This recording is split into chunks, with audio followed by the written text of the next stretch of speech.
Welcome to a deep dive into 100 Years of Solitude. Oh, it's a fantastic book. It really is. We're exploring excerpts today, and I think what we'll find is that it's much more than just a family saga. Absolutely. It's about time and solitude and how the past can echo through generations. It's considered a masterpiece of magical realism, Yeah. a genre that blends reality and fantasy in a way that feels both fantastical and grounded at the same time. Okay, so to start things off, we begin in Macondo. Yes. This fictional town founded by Jose Arcadio Buendia, an adventurous spirit who leads a group across mountains in search of the sea. But here's the thing. They never find the sea. They settle by a river, and they're convinced that this is their utopia. And what I think is so interesting about this is how it mirrors the themes of solitude and isolation that are throughout the entire novel. Even as they build this community, there's a sense that they're cut off from the wider world. It makes you wonder, were they always destined to be alone, even in a town that they built themselves? Right. And the early days of Macondo are fascinating. It's a place where, at least initially, death is absent, which I think makes its arrival even more impactful when it does finally show up. It's like they're living in this bubble, this prelapsarian state. And the way that Garcia Marquez describes it, it's almost idyllic.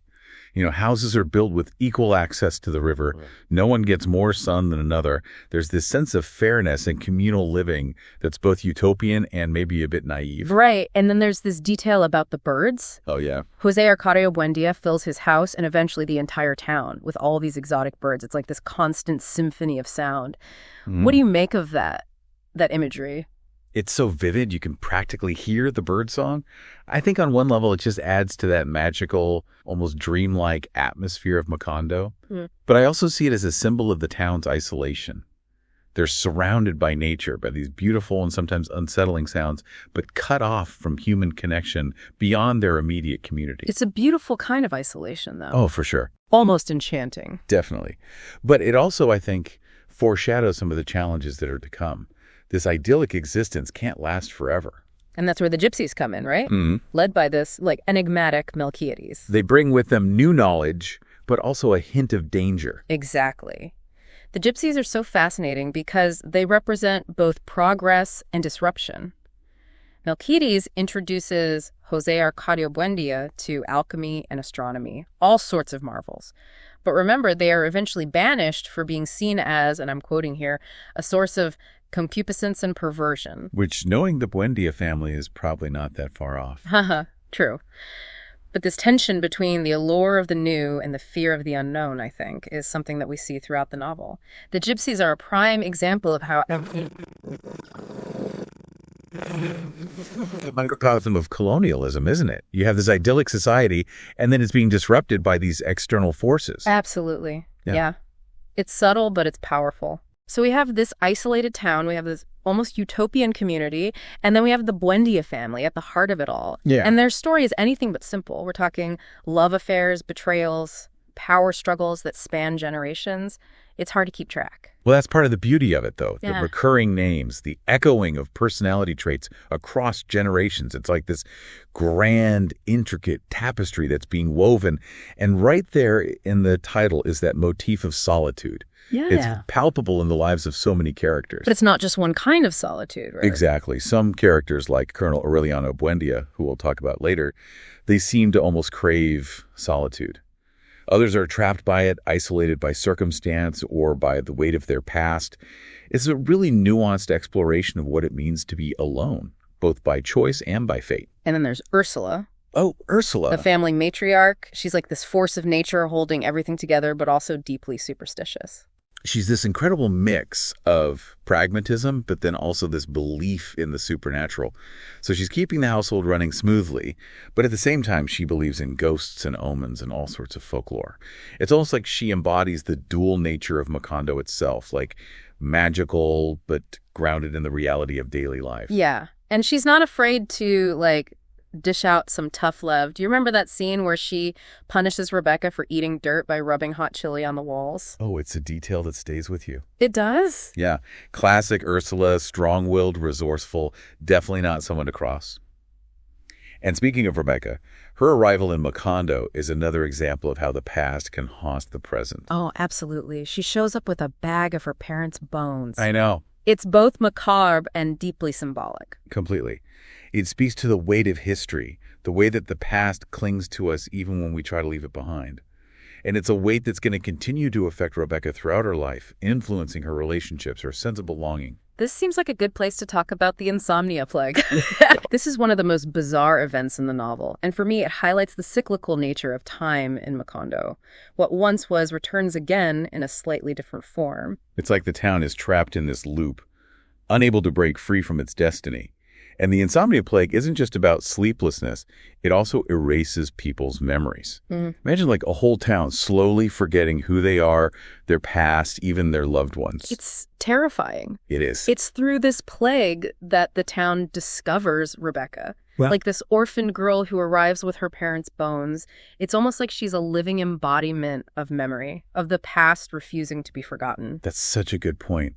Her arrival during the insomnia plague adds another layer to her symbolism, doesn't it? She represents this persistence of memory even when others are desperately trying to forget. And the cyclical nature, you also see it in the recurring names within the family. So you have multiple Aurelianos, Jose Arcadios, even Ursulas. It's like each generation is fated to repeat the triumphs and mistakes of those who came before. Makes you wonder how much free will these characters actually have, or if their destinies are already written in the family lineage. And that's a question that Garcia Marquez seems to grapple with throughout the novel, this tension between fate and individual agency. And speaking of recurring names, let's talk about one of the most prominent figures in the novel, Colonel Aureliano Buendia. Okay. Son of Jose Arcadio Buendia and a key player in the civil wars that ravaged the country. He's such a fascinating and complex character, driven by ideals, but ultimately disillusioned by this endless cycle of violence. He starts off as this idealistic rebel leader, fighting for what he believes in, but as the war drags on, it changes him. It's like the very act of fighting, even for a just cause, warps his sense of self. There's a real sense of tragedy about him. Yeah. He has this almost mythical aura about him. He fathers 17 sons, all with different women, and they all bear the name Aureliano, which speaks to his larger-than-life presence, his impact not just on Macondo, but the wider world. But even he, with all his power and charisma, can't escape the solitude that defines the Buendia lineage. It's like he's destined to be alone, even surrounded by his sons. And then there's his unique ability to evade death. Right. He survives, like, multiple assassination attempts because of these premonitions. But it's almost as if he's fated to outlive everyone he cares about, which further isolates him from the world. Right. It's a twisted kind of immortality, isn't it? Surviving, but losing everyone you love. Definitely adds to his tragic nature. Okay, so we have Colonel Aureliano Buendia battling his own demons, fighting these seemingly endless wars. And then another huge shift happens for Macondo. The arrival of the Banana Company. This marks such a turning point for the town, but I think for the novel itself, too. Macondo is no longer this secluded, mythical place. It's entangled now with the forces of capitalism, of global politics. And the consequences are devastating. Yeah. We see this wave of prosperity at first, but it's followed by exploitation, violence, and ultimately tragedy. The massacre of the striking banana workers is one of the most chilling scenes in the novel. This is where we see Jose Arcadio II, another Buendia son, witness this horrific event and become haunted by the ghosts of the victims. It's such a powerful scene, not just because of the violence itself, but because I think it represents this loss of innocence, both for Jose Arcadio II and for Macondo as a whole. This event just rips away the veil of idealism and exposes this brutal reality of unchecked power and corporate greed. And it brings up another recurring theme, the inescapability of the past. Even as the town tries to move forward to embrace progress, the ghosts of this massacre linger. And it's not just the ghosts of the massacre. Remember, the Banana Company also accelerates the decline of Macondo. It introduces corruption, it disrupts the traditional way of life, and it ultimately leads the town into a state of decay. It's like a cautionary tale about the price of progress, the unintended consequences of modernization. Definitely makes you think about what we consider progress and who benefits from it. So we have this town in decline, haunted by its past, the Buendia family struggling to find their place amidst the chaos. And then we have Aureliano II, another fascinating character in this saga. He's known for his extravagant parties, his love for life, but also his tumultuous relationship with Petrocotes. Yeah, he's like the opposite of his brooding uncle, Colonel Aureliano Buendia. Aureliano II embraces life's pleasures even in the face of adversity. He finds true love and contentment with Petracotes, even despite the social disapproval and the disapproval of his wife, Fernanda. It's interesting, isn't it? Yeah. Because Fernanda represents the old world, the rigid social structures, while Petracotes embodies a more free-spirited, passionate approach to life. And Aureliano II is drawn to both of them for different reasons. It speaks to the complexity of human desire, doesn't it? The pull between duty and passion, between what's expected of us and what truly makes us happy. And in a way, I think their love triangle kind of mirrors these larger conflicts that are happening in Macondo. Tradition versus modernity, isolation versus connection, the allure of the past versus the uncertainty of the future. So much to unpack there. I know. It seems like every character, every event is just layered with meaning. That's what makes this novel so rich. You can keep peeling back the layers and finding new insights, new connections. It's a story that rewards rereading, that reveals itself slowly over time. I can't wait to see what other secrets Macondo holds. Me neither.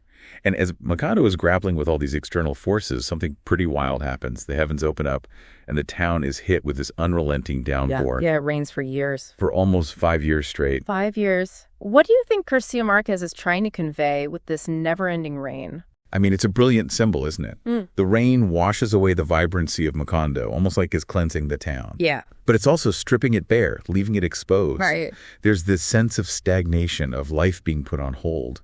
It's like the rain is this reflection of the town's despair, this physical manifestation of their inability to escape the cycle of tragedy and loss. Like nature itself is mirroring the emotional state of the town. Yeah. And during this deluge, we see the arrival of Fernanda del Carpio, Aureliano Seguno's wife. Oh, Fernanda. She's described as beautiful, but cold, distant, obsessed with social status. Talk about a clash of cultures. I mean, she arrives from this world of refinement and European sophistication, and she's immediately at odds with the untamed energy of Macondo. Right. She tries to impose order on the Buendia household, but her efforts are often undermined by the passions, and the eccentricities of everyone around her. It's like she's constantly swimming against the current. Yeah. Trying to control the uncontrollable. But there's a sadness to Fernanda, too. This desperate need for control, for order, it feels like a defense mechanism. Like she's trying to protect herself from the chaos of the world. Right. She's very much a product of her upbringing, of a society that values appearances and social standing above all else. And she's terrified of losing that status, terrified of her family falling from grace. And she sees Petracotes as a threat. Oh, absolutely. A rival for Aureliano Segundo's affections and a symbol of everything that she despises. Fernanda represents tradition, order, societal expectations, while Petracotes embodies passion, instinct, a rejection of those constraints. Their conflict is a microcosm of the larger struggle between the old world and the new, the forces of control versus the forces of chaos. It's interesting how even within the Buendia family, you see these different worldviews clashing. And then there's Mime, Fernanda and Aureliano Segundo's daughter. She's a talented musician, full of life and promise, but her love affair with Mauricio Babylonia leads to tragedy. It's a classic tale of forbidden love. Mime is drawn to Mauricio Babylonia's passion, this intensity that her mother's worldview doesn't allow for. Right. And the yellow butterflies that appear whenever he's near. Oh, yeah. They add this touch of magic, And foreshadowing. They're such a potent symbol throughout the novel, aren't they? Yeah. Butterflies, they're associated with transformation, with beauty, with fragility. But in 100 Years of Solitude, they also represent the fleeting nature of happiness, the ephemeral quality of love. Yeah, I think that's a beautiful observation. And in Mime's case, the butterflies become a symbol of both the joy and the danger of her romance. And Fernanda, of course, discovers the affair and takes drastic measures to separate them. Right. Which has devastating consequences for Mime. It's such a stark reminder of the destructive power of social prejudice, of the lengths people will go to protect their honor. And another example of how attempts to control fate backfire in 100 Years of Solitude. It seems like every time someone tries to impose their will on the world pushes back even harder. Right. It's this constant tension between individual agency and the forces of destiny. Yeah, it's a theme that runs through the entire novel. Yeah. And speaking of destiny, we also see the return of the civil wars in this section. So Colonel Aureliano Buendia, disillusioned with the peace treaty he signed, launches a new rebellion. You know it's tragic because we see him falling back into the same patterns, even though he knows it's futile. He's older, weaker, but still driven by this sense of duty, this belief that he can somehow change the course of history. It makes me think about how hard it is to break free from cycles of violence, both on a personal and on a societal level. Yeah. Even when you know better, you can still get pulled back in. And in Colonel Aureliano Buendia's case, it's like the war has become an addiction, something he can't escape. Even when he desires peace. Exactly. And ultimately, it consumes him, leaving him empty and alone. He retreats into solitude, spending his days making tiny goldfishes. It's a powerful image. This man who once commanded armies, now finding solace in this solitary, seemingly meaningless craft. Right. But it's an image of resignation, isn't it? He's given up on trying to change the world, retreated into this repetitive, meditative act. But even in his isolation, he's still a legend, the symbol of Macondo's turbulent past. A ghost in his own lifetime. Yeah. And then there's his death, which is pretty shocking. He's found leaning against the chestnut tree, his body covered in vultures. It's a brutal, unceremonious end for a man who lived such an extraordinary life. And it marks the passing of an era. The old Macondo is fading away. Right. And a new generation is trying to make sense of the world they've inherited. And that's where Amaranta Ursula comes in, right? Yeah. Aureliano Segundo's niece, full of life and energy. She's a glimmer of hope for the future. Yeah. It's like a breath of fresh air. She's not weighed down by the family history. She marries Gaston, this handsome and adventurous aviator. And they bring this new sense of vitality to the decaying Buendia household. They're trying to inject life back into this dying town. Exactly. But their happiness, sadly, is very short-lived. Gaston dies in a plane crash. Amaranta Ursula is left heartbroken and alone. It's another reminder that tragedy and loss are inescapable in Macondo. Right. No matter how much hope and optimism you bring, there's always a shadow lurking nearby. It's almost like Macondo is cursed, doomed to repeat these cycles of hope and despair. And in her grief, Amaranta Ursula turns to Aureliano Babylonia, a distant relative who's been living in the abandoned room of Melquiades. The gypsy leader. Yeah, that's a fateful encounter. Absolutely. The relationship echoes the doomed romance of Meme and Mauricio Babylonia. It's as if history is repeating itself.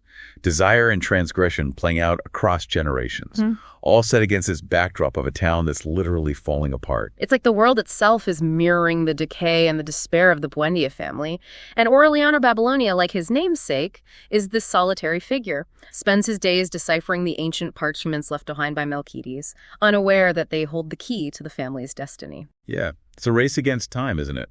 Macondo is crumbling around them. Aureliano Babylonia is trying to unlock the secrets of the past, while Amaranta Ursula is clinging to this hope for a future.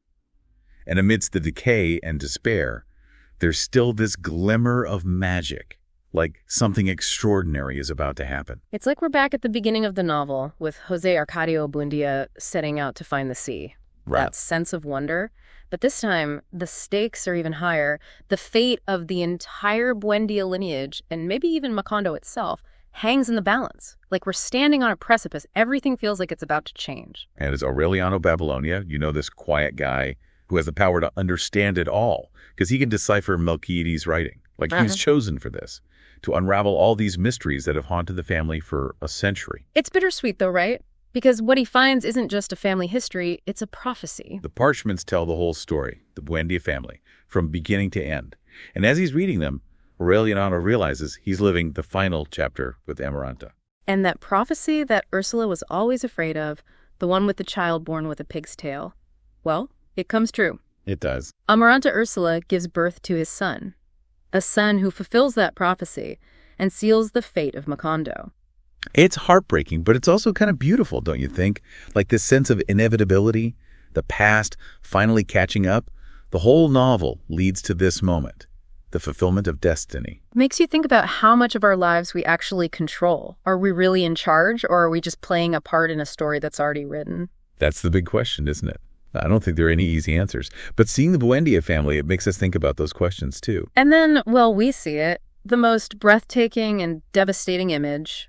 The town of Macondo, all that life just swept away, gone, like it never even existed. It's a powerful ending. Yeah. In those final moments, as Aureliano is reading the parchments, you see it. Time comes full circle. The past and the present are one, and the story, all its triumphs and tragedies are right there. It's an ending, but it's a beginning too.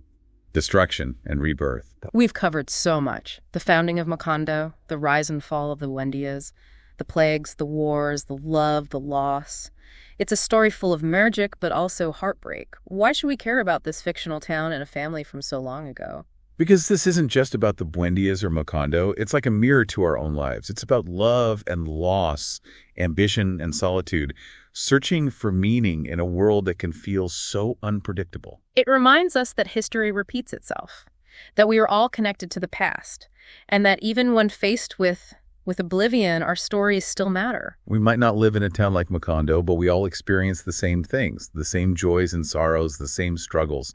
And this novel, I think, gives us a way to look at those struggles, to find meaning, even when things feel temporary. 100 years of solitude stays with you. It challenges you and moves you and makes you see the world in a new way. We've only just touched on this incredible work.